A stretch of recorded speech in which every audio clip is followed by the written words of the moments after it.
All right, so today we are going to start our organizing swap embellishments, aka any embellishment series, and I think it's going to end up being 2 or 3 parts. I was going to just throw one video together, call it good, but that didn't work for me. So with this series, it will be ongoing. I will, each time we do a mini swap on Love RTS Facebook group, and I get back embellishments, I am going to put them away and include it in this series because things are going to be different sizes, and I want to show you how I am combating that. I don't know combating is the right word, but addressing that, that's better, so that you don't get overwhelmed.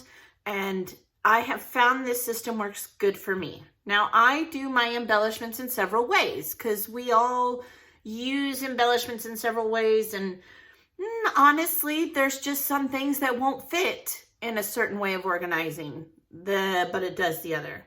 I have my binders that I use that Miss Janet Madison from RTS Scrapbooking showed us. And I will not ever get rid of those. They were life-changing for me and I love them. However, when I get embellishments in the mail, I don't have time to sit there every single week and do that. While I would love to, I do not. So I had to come up with something else, and I didn't want to sit there and put a ton of adhesive on them and or make a ton of other pages, because if you participate in mini swaps like I do, they just pile up because I don't have the time to do it. So I had to come up with a different way. And what started this for me was I was starting to learn how to do pocket letters. You guys have seen me do pocket letters. I've made videos about pocket letters. When I do one-on-one swaps, I like to do the pocket letters. And so that's what this basically is. It's just like a baseball card protector, and you put inserts of paper in there, and you put whatever embellishments you're making, and you make them look really pretty. And I'll link everything I'm talking about. I will link Janet, I will link the Love RTS group, and I will link a couple of the page protector ones that I have done. I actually have them in a playlist, so you could always look that up also. So that made me think. So I was like, you know, this is a lot easier because when I receive my partner's pocket letter, I can just put this in a binder. So I decided to make a binder. Right now I'm putting away my Christmas decorations. I always put the front. I had to get a bigger binder, so I need to decorate this paper. It's just a piece of paper inside of here. It's technically a cardstock. While I think it's very Christmassy, I'm not really into the crazy green, but it works to decorate. It came in a kit. I also put it on the outside so that when my binder is on the shelf, I know this is Christmas. I don't have to look. I know what it is. I do the same thing for all seasons. I have one for winter because we all know I have a lot of winter photos living in Montana and Colorado. I do one for fall. I do a separate one for Halloween. I do these with my color binders also. I take a piece of cardstock and I put them inside because I can always take this out and reuse this binder. Like I just had this in a smaller one. Let me see, I have it sitting here. It was red, but it was too small because I have more pretty things. This is the back. So I have more pretty things and I needed to get a bigger one. So I did, but I can save the smaller one for a smaller category. For me, that's animals. But I will continue to go over this and put each week swap away in my weekly video. I will include that in this series. So today I'm going to show you how I use different size pockets. And basically, there are 2 ways you can do this. You can just buy them pre-made. I used to be an extreme couponer when I had 5 kids at home. So let me put this away here. So I had a bunch of different size pockets on hand. You see, this is your standard baseball card size one. This was, because coupons are longer. I save everything. Probably sounds like I'm a hoarder. I'm not, honestly. And I just put cardstock in these, which I did for coupons anyway. So I already had a lot of these made up. There's this size. It is close to a 3x4. It is 4 wide, and I cut the cardstock to 2.5, but it is technically 3. I don't like them to poke out, so, but that's a personal preference. You can do it however you like. Then there is this.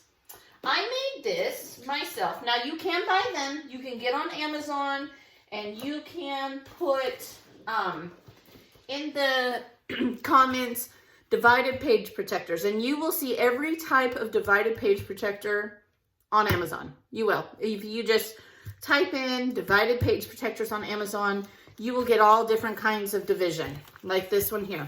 But because I was a nurse and I used to go to school, I had a ton of page protectors. I have 5 kids. They were in school. Some of them recently graduated high school.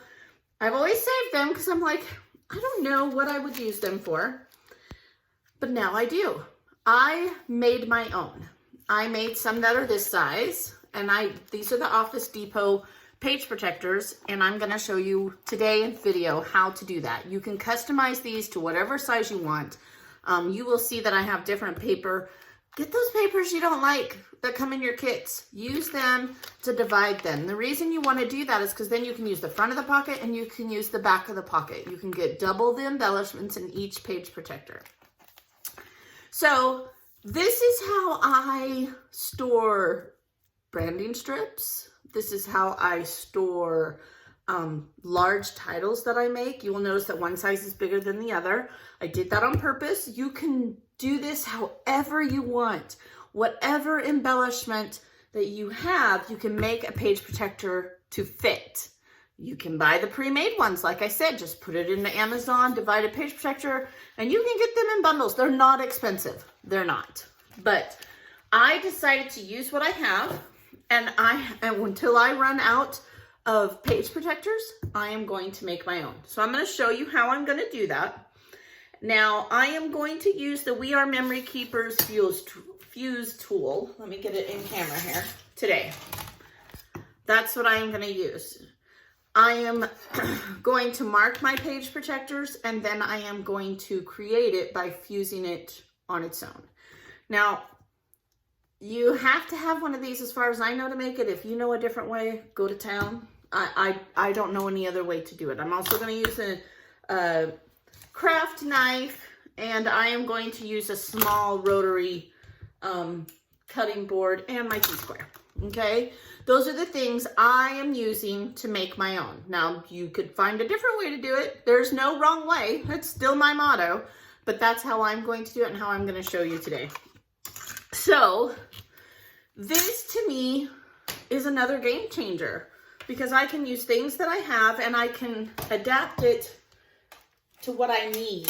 Every embellishment is going to be different, and I like that, right? We like the variety, but we have to have a way to store them. I like being able to just flip through a binder and see what I have instead of digging through a bunch of different things. See, look, there's some of my, I recently made this in a video. I made this one in the last Adventilo video. This is the one that Michelle gave me. But now, instead of a pile or a tub of envelopes full of my embellishment swap items, I can just put them away lickety-split, okay? I do have a way that I store my items. You will notice there's things behind. I've kind of addressed that before, and we will go into that in more detail because as I get embellishments, I'm going to show you how I sometimes combine them, made by different people, to store them because I like to be able to create an entire page and get the most out of that so that I will use it faster. And that's just what works for me. Doesn't mean it's wrong, doesn't mean it's right. This is just me showing you what I do, okay? And just maybe it'll help somebody else in the process. So first we're going to mark our page protector. Now so that it's kind of in the middle, I'm going to, let me get a piece of cardstock so you can actually see this better. I'm sorry. Okay, so you will notice I already marked this. Okay, now it probably stands up more. So first I mark it this way. And I just do that with my T-square. I line it up on here. I line the bottom of this. I think I can take this out now. You guys saw the mark. I line the bottom seam of the page protector on 1 and or 4. I'm just trying to keep this in the middle. And I move this for 5.5 inches up. Now, I know that's not directly center, but I want one of the pockets a little bit bigger than the other. This basically, by the time we were done, will end up being a 4 by 4 1/4. This one, by the time we were done, is basically going to be 4 by 5. But sometimes I have bigger embellishments than 4 1/4 and 4 wide. So that's why I did this, okay? Now, once you have it marked, you know, you're going to line it up. You're going to make sure it's all even. I use my quilt cutting mat here. Well, that's what I call it. People use it for everything, but my craft cutting mat, okay? And I just line it up, go down, create a mark. Now, I did do a little bit of this off camera so that it wasn't so long of a video. I'm going to try really hard to keep my videos under 30 minutes. We'll see, because I like to gab. Okay, then I'm going to take my small cutting mat that I have, and I'm going to line up my line, okay? Just like that. Then I'm going to take the We Are Memory Keepers ruler that comes with my fuse tool. Hold this down so that your plastic does not move, and I'm going to go one line below that. And I am going to cut along that line. Basically, we are creating the opening for our bottom pocket. Now we're going to make sure it's cut all the way through. And if not, we're just going to take our knife. Maybe we'll run it again. I get nervous when I'm gabbing, talking, all that good stuff. Probably going to have to line it up again. I did move it. Okay, and line it up. There we go. And this one is getting dull because I have made several recently. Now I will tell you, it helps to push on this part, okay? So that it doesn't move. I mean, it's plastic. It's gonna move on you. Okay, so then I will take my craft knife and just shimmy it over here. It's not going to be perfect. It's homemade, right? We're making our product work for us that we already have. Now, if you don't have any, you can get the page protectors at Walmart. Again, you can order them on Amazon, which I do order these in bulk at Amazon because it is cheaper. Okay. Now, make sure you put the cutting mat inside. Don't try to just set it here. You'll obviously cut all the way through. No, I didn't do that, but it would be something I would accidentally do because I think of doing things faster than I think of what the result will be, I think. Okay. Now, from there, we are going to simply use this marked line. We're going to put a piece of glass. Now, this is just a dollar store 8x10 frame piece of glass. All I did was go and buy a picture frame at the Dollar Tree, and I use it for my crafting because I refuse to pay a ton because I'm cheap. But it's just that simple. I make no apology for it. Then you're going to use your fuse tool once it's heated up. Now, I have found that going at a little bit of an angle seems to help me, and I do go over it twice. Now, if you find that your fuse tool will not rotate, like roll the rotary, why is this even there? Then use a piece of cardboard underneath here. I have seen that, I have done that, and it does work. It will help the heating element roll around, this little rotary tool right there, okay? It will help it roll, okay? Then we're going to stick our hand in here. Don't push too hard because it's not cooled off all the way. Just make sure. Now, some people choose to put a second line. Totally can. Just use that as your guide. Go back in here, just like this, and do a second one. Done, okay? I am going to then, to make my 4 pockets, now you could leave it just like that. This would be another option, right? You could have half and half. Just put some cardstock in there. I've made those size pockets also. Then I'm going to line up the edge with my 8 by 10. And I am going to, I'm going to make this one, let's see here. Where do I want to go? Let's do 8.5. And honestly, this one I'm just kind of randomly doing because I don't have any embellishments at this moment that I want. But, and I like using the glass because I can see the markings on my cutting mat, okay? I'll take my fuse tool.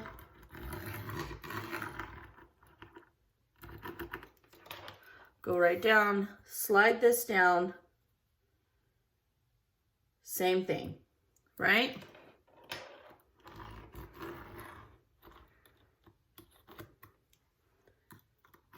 Do it again, make sure it's sealed. Set my fuse tool aside.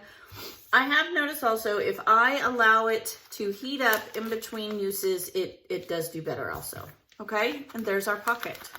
We have 2 on the bottom, right? Totally open.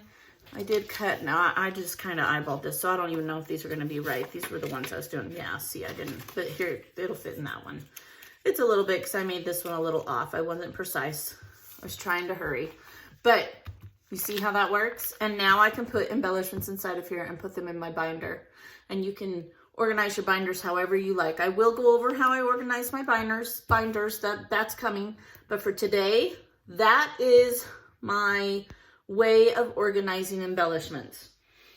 I think it's easier. I think I can put them away quicker. I can enjoy them faster because I know exactly where to go get them. Yeah, so I hope that helps. This is going to be a fun series. We will continue to go. I do have a couple of other ways that I organize embellishments that I will address tomorrow's video. And I hope you guys have a blessed day. Like and subscribe, and thanks for joining me. Have a very wonderful Tuesday. Bye-bye.